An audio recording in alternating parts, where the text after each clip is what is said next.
Hello everybody and welcome back. It is Dark Razeth here and I am bringing you guys the third video in my free-to-play friend guide, and today I will be talking to you guys about Lorina. Probably the most advanced and probably the most endgame of all of the units in here.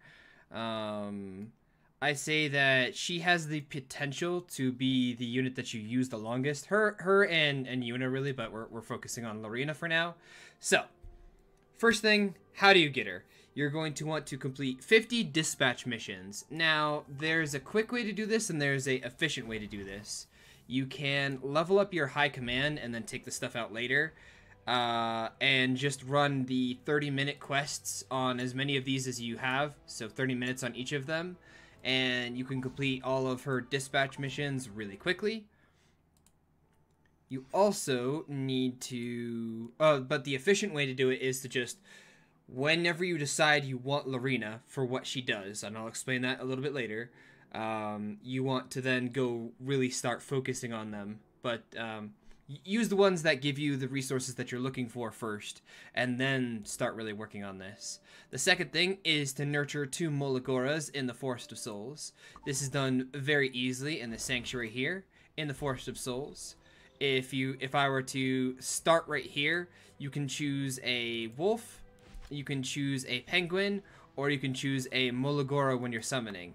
And the Molagora seeds can be gotten if you don't have any on you currently. They can be gotten from the shop right here from Transmit Stones once every week. I think from Conquest, yep, once a week. Though this is actually made one, sorry, so that one doesn't count. Your second one is from here. And your third one is actually from your guild. So it's really important that you are in a guild, which is from the member shop right here, 1 time a week. Alright, the next thing that you need to make sure to grab is eliminate 300 Church of Ilros devotees. Now, you'll probably have done this already if you're farming for Alexa.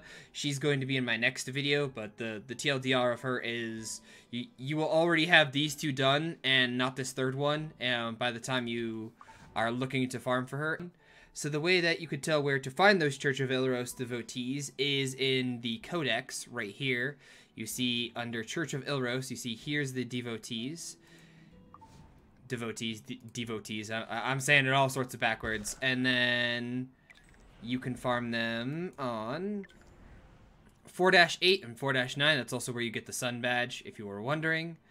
If you look in here and then you go to these heroes right here, and then it's the same thing on 4-9. Each of them is about as efficient as the other one, though a maze will always be better. So, why is Lorina, why should you grab her, and why is she so good? Well, she has a skill on her that is, if you have heard of the unit Axe God, the reason why he is called Axe God is her skill, which is based off of the skill 3, which is the more health the enemy has lost, the more damage her skill 3 will do, and if you burn it, then she gets an extra turn. The Axe God, he has this on all 3 of his skills. So you can see why he's so good. But she's a free unit, so for being a free unit, she's very good with just having this as it is. So she has that. Her skill 2 says each time she attacks, it stacks up to 50% additional attack for her. And this does proc with Hanagara right here. And the other one that you would want to put on your silk, which is the Infinity Basket.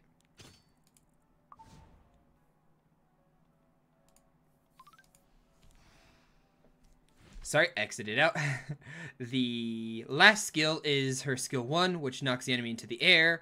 The spear, increasing her combat readiness by 20%. So, it's alright. The combat readiness is good.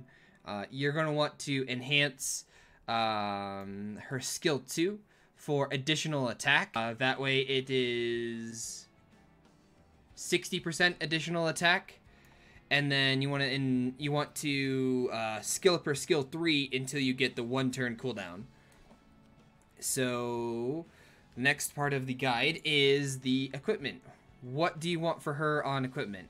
Well, early on, you want to give her a base 4 attack and 2 crit. And I'm sure I will have a video posted at some point, but you're going to want to use this right here. You can get this from the maze, the 5th maze, or on the first state, the first labyrinth, the 5th stage of the first labyrinth. You can get it there near the very end. Sorry, I know that's very confusing. I can show you exactly where. So early on, you're going to want just raw attack, raw crit.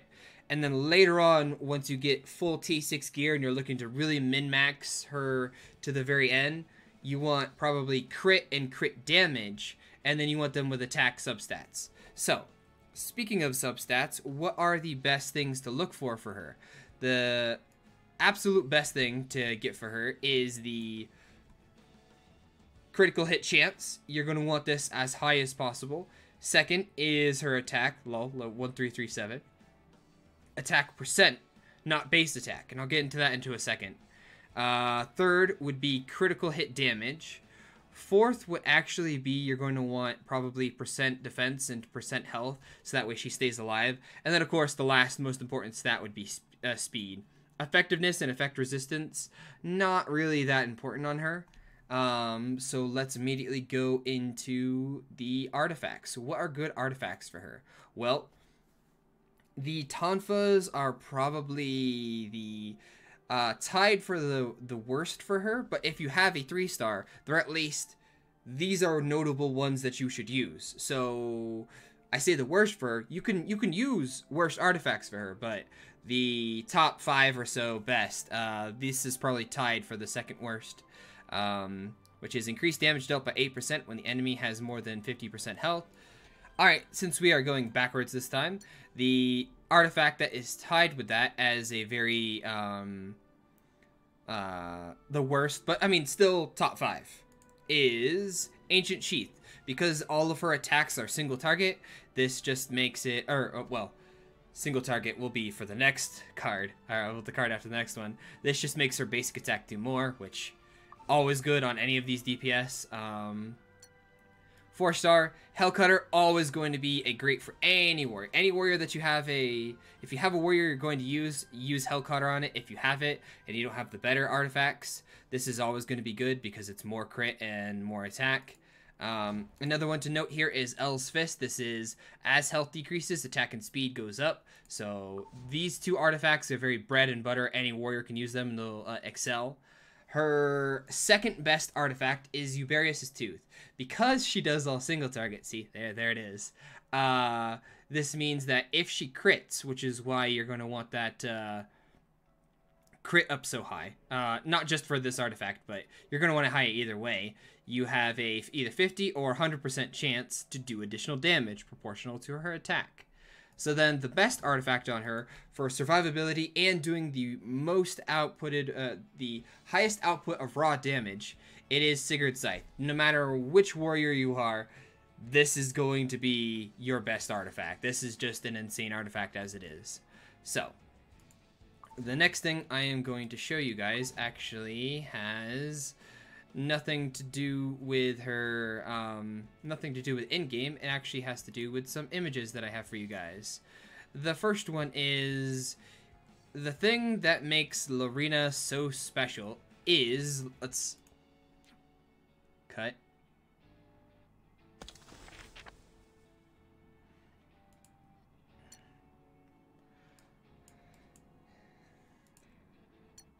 The fact that she has a specialty change. There are currently 3 more heroes being added to specialty change, and I will be going over them as they come out. Falconeer Cleary will be another one that I'll be talking about, but she's a gacha unit.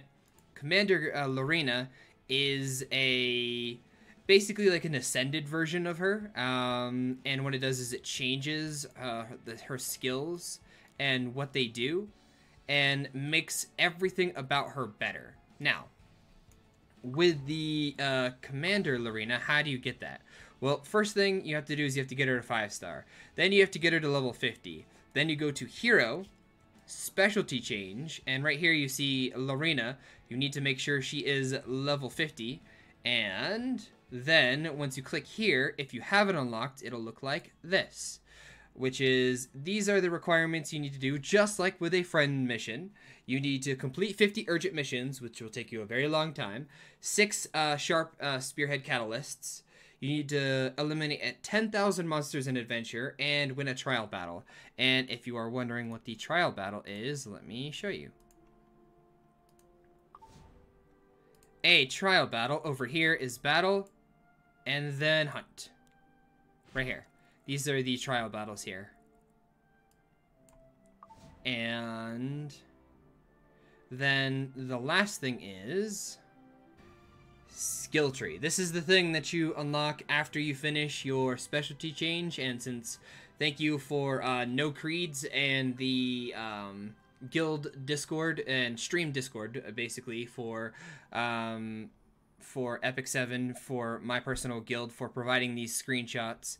What this is this is the reason why she is such a good unit, and why if you have a unit that can specialty change, you want to make sure not to get rid of them, because eventually, at the very end, the late game, you have this endless, well, not endless, but a very, this will take you months to complete.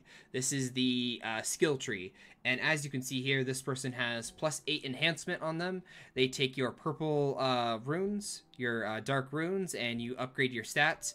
It doesn't show you here what the stats are, but I have a couple of them for you. They increase stats like attack, dual chance, crit damage. They help raise your skills to do extra things, like when you kill an enemy, raise combat effectiveness, stuff like that. So this is the end game for specialty changes. I hope you guys enjoyed the video today. If you did and you would like to see more, please feel free to subscribe. I will be putting out at least 2 or 3 more. I decided to continue the free-to-play guide of the free-to-play units in the game. And if you guys want to comment anything, if you have any questions, if I forgot to cover something, like I started on it and then I left, feel free to comment below, and then like the video. All of that helps support the channel. Thanks again, guys.